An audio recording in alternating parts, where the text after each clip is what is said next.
I have never, that I know of, had a miscarriage like you guys have. So I've never had to have a DNC, never had to experience any of that kind of stuff, but it was very, very difficult for me and Chris to have babies. And we tried for 3 years. We moved back home to Seattle. Doctors are like, we have no idea why you can't have kids. You should be pregnant by now. And we're like, okay. So then we start getting some professional help, and we do a couple IUIs, which is the turkey-baster method. None of those worked. So then eventually we did IVF and went through the whole process where I took the medicines and ended up with like 14 eggs. We had 4 at the end after everything. After the 14 were all done, we ended up with 4. We put 2 in, which is JR and Jeannie, and froze 2. One of them did not freeze, did not make it to that. So we had 1 embryo left, and we called it Elsa because it was frozen. They put in JR and Jeannie. It is December 23rd, and I'm sitting in my living room. I go into the bathroom, there's blood, and I'm like, didn't work. So, and I was like devastated. And what I really like about doctors that I was working with at SRM was I like immediately like called the nurse, and it wasn't like, oh, well, just wait and see. She was like, okay, this is what we're gonna do. This is what's gonna happen. These are the next steps. And that made me feel a lot better because I knew. I was like, I know my body. You can't tell me. I know what's going on. I'm not pregnant. And so me and Chris sat on the couch and cried. And that was the first time I'd ever, because Chris was always very stoic about it all. And it was the first time we just sat and drank beer and cried. And because we had put like everything into IVF. I had drank a couple beers, took a Vicodin, and passed out because I was like, I'm not gonna function. Yeah. I mean, it was just like this culmination of 3 years, and then all of a sudden I'm like, oh, nope, didn't work.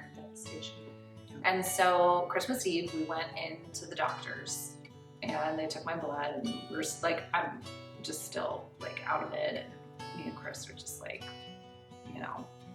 And we were actually on our way to Christmas Eve service at church, and got the phone call that it had actually worked. And I was like, well, shit, I just drank two beers and took a Vicodin. Like, our baby's gonna be okay. No, it was totally fine. But then we cried again, but happy tears this time. And it ended up working.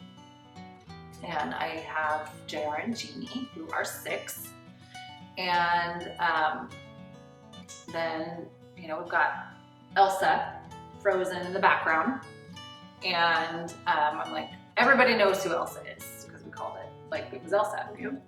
Oh, are you gonna have babies again? And we have Elsa. So yeah, we're gonna try to have another, just sitting there, we're gonna try it. So ended up trying 3 years, it was like 2 years later, we tried Elsa. And this was when you guys were going through all of your stuff.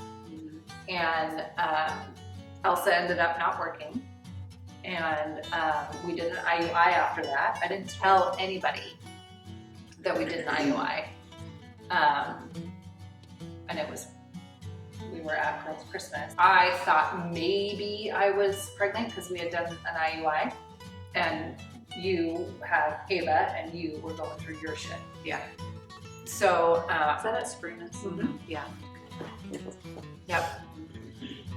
So then Elsa ended up, I got a phone call, not pregnant. We did an IUI after that. That didn't work. And we're like, okay, we've got JR and Jeannie. We're good to go. That's it. Done. got rid of all of the baby stuff. So I gave them to Chris and I was like, you need to get rid of these. He didn't get rid of them. Going back to the mental health issue of everything, after Elsa didn't work, I sought professional help and ended up getting on medication that I'm still on today for depression and anxiety and all that kind of stuff, because it was, you know, just all those losses. It's April of 2018 and I'm sitting in my office. Me and Chris are doing a no sugar and no drinking for a month. However, I was sitting in my office drinking a beer. Cheaters. Yeah. Oh yeah. No, like the second of the month? No, the 5th of the month. So 5 days in. 5 days in. Well, April 2nd came along and we were really bored. So, you know, there might have been a little hanky-panky going on. Oh. Yeah. So 1 day later? yeah, but I was bored. We haven't done it since then. Because you might get pregnant again. I'm drinking a beer, working away. Chris walks into my office and he's like, I did the math and I think you're pregnant. And I know. I know. Well, and I was also apparently like, I love Chex Mix. Chex Mix is delicious. And that's what I was with the twins. All I wanted was Chex Mix and a Zell's chicken. And I was like, I want a Zell's chicken. And so he's like, my mom and him were both like, what is wrong with you? I'm like, whatever. I know my body. You don't know my body. I know my body. I'm fine. So the next, I'm like, I'll take a pregnancy test tomorrow. Because of course, you know, when you're going on these journeys, you always have pregnancy tests. Okay. Wake up the next morning, 6 a.m., Chris is already at work. I pee on a stick and it says that I'm pregnant.